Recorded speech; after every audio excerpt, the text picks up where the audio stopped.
ආයිබෝන් සුබ දවසක් ඔයාට. මෙන්න මේ ඔයා දකිනවා වගේ පර්ස්පෙක්ටිව් ටෙක්ස්ට් ඉෆෙක්ට් එකක් හදන විදිය තමයි අද වීඩියෝ එකෙන් කියලා දෙන්නේ. මුලින්ම ටෙක්ස්ට් ටූල් එකට යන්න. ගිහිල්ලා මේ canvas එක උඩ ටෙක්ස්ට් එකක් ටයිප් කරගන්න. මම අද කියා දෙන ඉෆෙක්ට් එකේ නම ඒ කිව්වේ පර්ස්පෙක්ටිව් කියලා මම ටයිප් කරනවා මෙතන. හරි. දැන් control එකයි enter එකයි දෙන්න. ටෙක්ස්ට් ටූල් එකෙන් exit වෙන්න.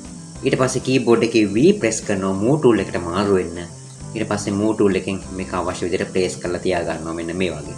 ඊට පස්සේ control එකයි T එකයි දීලා මේක පොඩ්ඩක් අවශ්‍ය විදිහට scale කරගන්නවා. අපිට effect එක හොඳට බලා ගන්න පුළුවන් වෙන්න. ඊට පස්සේ නැවත enter key එක press කරනවා.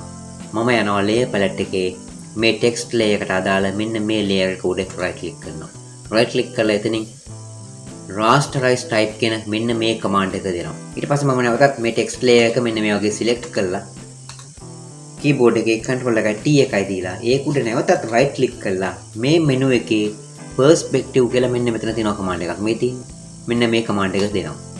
දැන් ඔයා මේ handles වලින් ඇදලා බලන්න මොකද වෙන්නේ කියලා. මේ බලන්න මේ දැක්කද?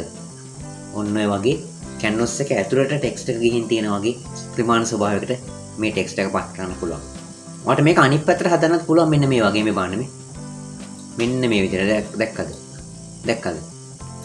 ඔන්න ඔය වගේ. ඊට පස්සේ මෙන්න මේ තැන් වලුත් මේක ඇදලා ඩ්‍රැග් කරලා බලන්න මොකද වෙන්නේ කියලා. මේ බලන්න මේ. දැක්කද? මෙන්න මේ විදිහට ඔයාලට මේ perspective effect එක හදා ගන්න පුළුවන්. ඔන්න ඔය විදිහට ලස්සනට පේන්න. ඔන්න ඔය වගේ. ඉතින් ඊට පස්සේ නැවත enter key එක දීලා ඔයාලට දැන් පුළුවන් මේකට මෙන්න මෙතන icon එක click කරලා එතනින් drop shadow එකක් දෙන්න. ඒ වගේම color එකක් දෙන්න. blending options වලට ගිහලා එතනින් මේක මෙන්න මේ විදිහට emboss කරන්න පුළුවන්. bevel and emboss කියන එකට ගිහිල්ලා ඔය වගේ emboss කරන්න පුළුවන්. මේ බලන්න මේ. ඔන්න ඔය වගේ emboss කරන්න පුළුවන්. ඊට පස්සේ මෙතනින් drop shadow එකක් දෙන්න පුළුවන්. ඔන්න ඔය විදිහට. ඊට පස්සේ මෙතනින් colors වෙනස් කරන්න පුළුවන්. කැමති විදිහට. මේ වගේ ඔය දැක්කද? ඉතින් අද කියා දුන්නේ බොහොම කෙටි ටියුටෝරියල් එකක්. නමුත් ඔයා නිර්මාණයක් කරද්දී මේක ඔයාලට ගොඩාක් ප්‍රයෝජනවත් වෙයි කියලා මම දන්නවා. එවනම් ඉතින් වීඩියෝ එක හොඳයි නම් ලයික් කරන්න වීඩියෝ එකට. දන්න අනිත් අයටත් බලන්න මේ වගේ Photoshop ඉගෙන ගන්න ආසයට සරලව ඉගෙන ගන්න කැමති අයට ඉගෙන ගන්න මේ වීඩියෝ එක share කරන්න. අමතක කරන්න එපා.